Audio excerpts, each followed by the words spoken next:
former non-executive director Jamie Tomlinson, who joined Dick Smith in April 2015, has blamed management incompetence for the retailer's failure, saying a number of surprises from the moment he joined the company eroded his trust in Mr. Aboud, and to a lesser extent Chief Financial Officer Michael Potts. On the 20th of December 2015, a few weeks before Dick Smith went into voluntary administration, Mr. Tomlinson emailed Chairman Rob Murray discussing the search to build a bench of executives who could step up to the CEO role. "It is all way too late," he wrote. "I think Nick should go soon, within 3 months, and Michael to follow after the new CEO is in place. Nick has no credibility with suppliers, shareholders, some management and me," giving evidence before the Supreme Court on Wednesday, where he appeared to answer questions from receivers Ferrier Hodgson about the collapse of the company. Mr. Tomlinson painted a picture of a CEO who was out of his depth, presented major strategic decisions as a fait accompli to the board, and was prone to gilding the lily about the poor health of the business. "Clearly there is a lot of frustration and emotion in the language I've chosen in the email, but it was the amalgam of a whole range of issues which I had observed in my time on the board and I felt they were coming to a head, and the only way to deal with that was to change the leadership," he told the court. Mr. Tomlinson said, "Poor strategy, leadership issues, and a breach of trust ultimately led to the failure of the business. It was an issue of competence, not dishonesty or deceit," he said. "My trust in Mr. Aboud eroded when we got to the pointy end in December and dealing with the banks. They, I think, experienced a similar emotional response dealing with this management team. I think they formed a view that the management team were just not up to it.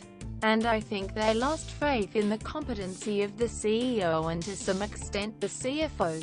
Mr. Tomlinson stressed that the business didn't need to fail. It wasn't insolvent. It didn't breach accounting standards. And in my view the banks acted with reckless disregard for the wider interests of all stakeholders, he told the court. At the heart of that was a lack of trust in management. Mr. Tomlinson recalled the board meeting in May, when Mr. Aboud informed directors that the company was setting aside 10% of floor space in 100 stores to move into appliances to compete with the likes of Harvey Norman. "I said to myself, I can't see how Dick Smith has any competitive advantage in appliances," he said. "I was told appliances are going to move to Connect. I asked what that meant, and I clearly remember because it made me laugh. Nick said to me, 'It means you can lie in bed and boil the kettle.' I said, 'Suppose someone wants to do that. I'm sure Harvey Norman would be able to respond more quickly, and also boil the kettle from your iPhone.' There was an example of a strategy initiated by management and presented to the board as a fait accompli. It led to me starting to question the efficacy of the strategic footprint the business was trying to operate in." Mr. Tomlinson told the court he began his own investigations into the health of the business, including a crash course in supplier rebates and store visits to assess the inventory, where he became concerned at the extent of investment in private label which was untested with consumers. "I had some questions for the commercial rationale for such a strategy," he said. "We were purchasing everything from batteries and cables to asking consumers to trade off a branded TV for Dick Smith TV. I thought it was a leap of faith. Ultimately it failed because we ended up with a lot of poor inventory. I myself wouldn't buy a Dick Smith TV. I also observed products like phone brands and the like. I just don't know who was going to buy them." Mr. Tomlinson told the court another poor decision by Mr. Aboud was to stop promoting Apple products, which I think annoyed Apple quite a bit.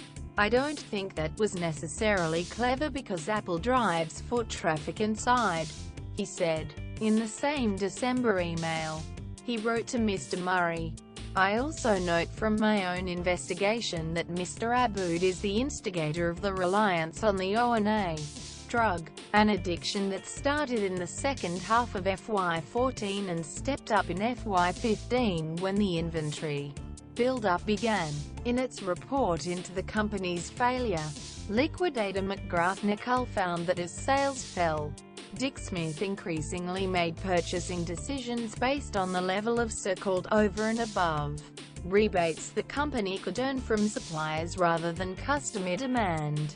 That led to a build-up in unsaleable and outdated inventory, which had to be liquidated in the peak Christmas period, leading to intense margin pressure that ultimately impacted the company's ability to pay its debts.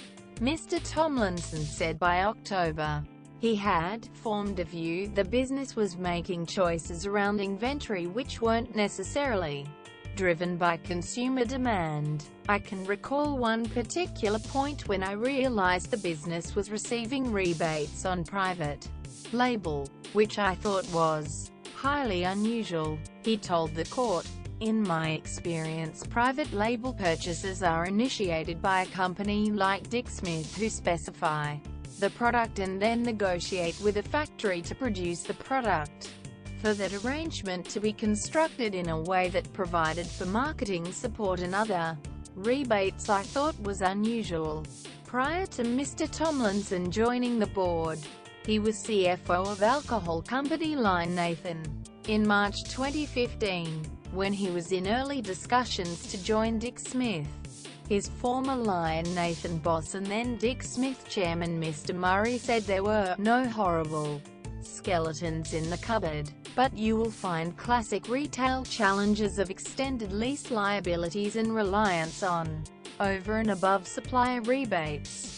Quote, Mr. Murray wrote in an email, we are onto both of these things and manage it as well or better than any retailer. A day earlier, Mr. Murray had informed Mr. Tomlinson that Bill Wavish had confirmed his desire to step down from the board at the end of that month. Mr. Wavish, who gave evidence on Tuesday, represented private equity firm Anchorage Capital Partners on the Dick Smith board. Anchorage bought Dick Smith from Woolworths for $20 million in late 2012 and made $500 million after floating it on the stock exchange 9 months later. He will leave a hole in terms of his enormous retail knowledge. Quote, Mr. Murray wrote, in behavior and leadership terms, this is candidly a blessing. Mr. Tomlinson told the court he had never met Mr. Wavish but I know he's a very capable man. But it was explained to me that he was a man of a very strong personality, that at the board meetings he tended to dominate conversations, and at audit committee meetings in particular he would run those in a manner that was very clear. He was in control, he said. On Tuesday, Mr. Wavish defended Dick Smith's controversial policy of maximizing supplier rebates, which he developed with Mr. Aboud and Mr. Potts. Dick Smith collapsed in January 2016 with around $400 million in debt, including $140 million to lenders HSBC and Westpac. Ferrier Hodgson is questioning the group of 10 former directors and managers using powers under Sections 586A and 597B of the Corporations Act. The Australian Securities and Investments Commission is also conducting its own investigation into the collapse. Evidence obtained under oath during the hearings may be used to determine whether there is a case for criminal charges to be brought. Mr. Aboud will appear later this month. Others summoned include former chairman Mr. Murray, who is also chairman of retail wholesaler Metcash, and Anchorage boss Philip Cave.